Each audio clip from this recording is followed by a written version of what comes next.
अस्सलामुअलैकुम, welcome back again. Urdu बाल भारती 8वीं जमात का सबक नंबर 7 रानी केतकी की कहानी। इस सबक के सवाल व जवाब को आज हम लोग हल करने वाले हैं। जान पहचान की मदद से दास्तान के मुसन्निफ़ का तारुफ़ी खाका मुकम्मल कीजिए। इंशा नाम है तो उनका नाम लिखना है आपको पहले। इंशा अल्लाह ख़ान, सन पैदाइश 1752, मकाम पैदाइश मुर्शिदाबाद, वालिद माशा अल्लाह ख़ान, वाबस्तगी शाह आलम का दरबार और ख़ुसूसी तवज्जो गज़ल। दर्ज झेल खाका मुकम्मल कीजिए। इंशा अल्लाह ख़ान इंशा की दास्तानें तो आपको लिखनी है रानी केतकी की कहानी और सिल्के गुहर। खूबी क्या थी उनकी, फ़ारसी और अरबी के लफ्ज़ों से आ रही। एक जुमले में जवाब लिखिए। पहला, कुंवर उदय भान कौन था? जवाब, कुंवर उदय भान किसी देश का राजा का बेटा था। कुंवर उदय भान की उम्र कितनी थी? जवाब, कुंवर उदय भान 15 बरस के पूरे हो चुके थे, 16वीं में पांव रखा था। तीसरा, कुंवर उदय भान आसरा क्यों ढूंढने लगा? जवाब, हिरनी आंखों से ओझल हुई तो मायूस उदय भान भूखा प्यासा जमहाता अंगड़ाइयाँ लेता हक्का वक्का आसरा ढूंढने लगा। चौथा है, कुंवर उदय भान ने अमरियों के पास क्या देखा? जवाब, कुंवर उदय भान ने अमरियों के पास देखा कि 40-50 औरतें झूला डाले हुए झूल रही हैं और सावन के गीत गा रही हैं। पांचवा है, रानी केतकी ने कुंवर को देखकर क्या कहा? जवाब, रानी केतकी ने कुंवर को देखकर कहा कि इस लग चलने को क्या कहते हैं? हक न धक जो तुमसे झट से टपक पड़े, यहाँ से चले जाओ। छठा, कुंवर उदय भान ने कहाँ आराम किया? जवाब, कुंवर उदय भान ने 5-7 छोटे छोटे पौधों की छावनी में आराम किया। मुख्तसर जवाब लिखिए। पहला, 16वीं बरस में कुंवर उदय भान में क्या तब्दीलियाँ आई? जवाब, 16वीं बरस में कुंवर उदय भान में कई तब्दीलियाँ आई। इसमें अकड़ बहुत आ गई थी, किसी को कुछ नहीं समझता था, अक्सर घोड़े पर चढ़कर अटखेलियाँ करता था। 16वीं साल में इसकी शरारतें बढ़ गई थी, इसकी मसें भीगना शुरू हो गई थी। दूसरा है, कुंवर उदय भान ने रानी केतकी से क्या दरख्वास्त की? जवाब, कुंवर उदय भान ने रानी केतकी से वहाँ सहारा देने की दरख्वास्त की। इससे कहा, इतनी रुखाइयाँ न कीजिए, मैं सारे दिन का थका हुआ एक पेड़ की छाने में इसका बचाव करके पड़ रहा हूँ। बड़े तड़के धुंध लके में उठकर जिधर को मुँह पड़ेगा चला जाऊँगा।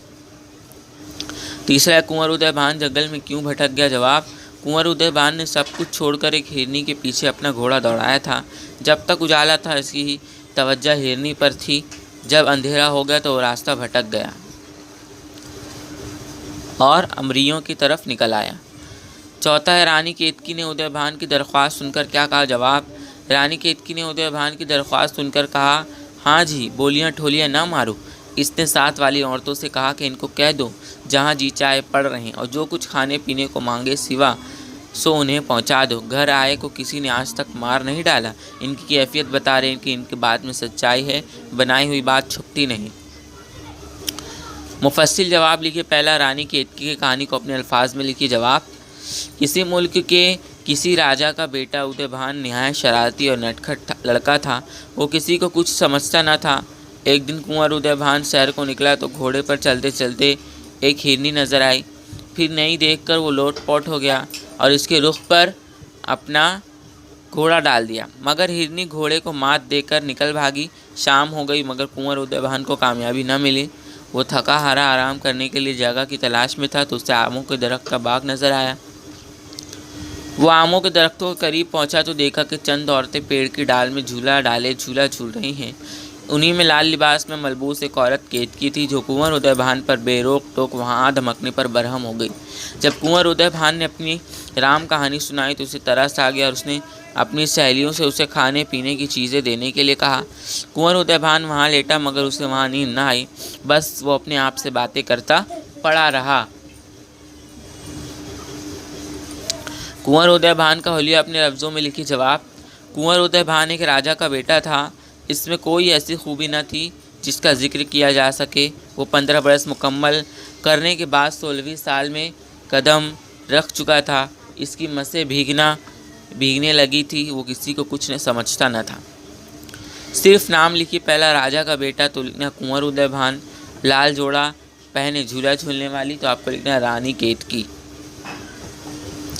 हिदायत के मुताबिक मंदरजा झेल सरगर्मियाँ मुकम्मल कीजिए। पहला, अमरियों के माहौल को अपने लफ्ज़ों में कलमबंद कीजिए। जवाब, अमरियों में 40-50 औरतें झूला डाले झूल रही थी और सावन के गीत गा रही थी।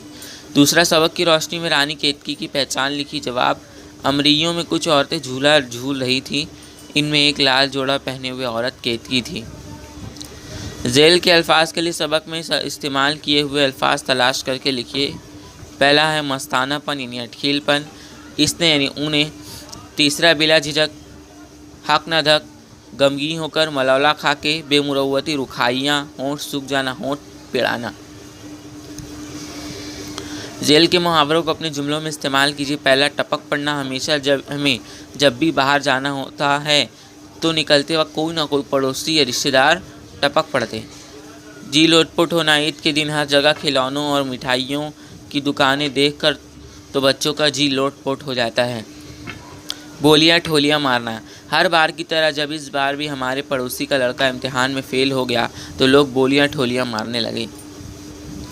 झेल के जुमलों को अपने ज़बान में लिखिए। पहला, 15 वर्ष भर के ओवन ने 16वीं में पानों रखा था। जवाब, 15 साल पूरे हो चुके थे, इसने 16वीं में कदम रखा था। इसने हिरनी के पीछे सभी को छोड़ छाड़ कर घोड़ा फेंका। जवाब, इसने हिरनी को देखा तो सब छोड़ छाड़ कर हिरनी के पीछे घोड़ा दौड़ाया। तीसरा, औरतें झूला डाले हुए सावन गाती हैं। जवाब, औरतें झूला डाले हुए झूला झूल रही थी और सावन के गीत गा रही थी।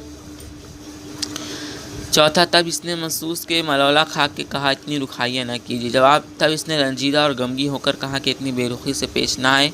पांचवा, हाँ जी बोलियाँ ठोलियाँ ना मारो, इनको कह दो जहाँ जी चाहे अपने पढ़ रहे। रानी केतकी ने कहा कि बातें ना बनाओ बल्कि जहाँ जी चाहे पढ़े रहो। तो ये थे इस सबक के सवाल व जवाब जो मैंने आपको बताए। मिलते हैं हम लोग अगली वीडियो में अगला सबक 8वां सबक लेकर।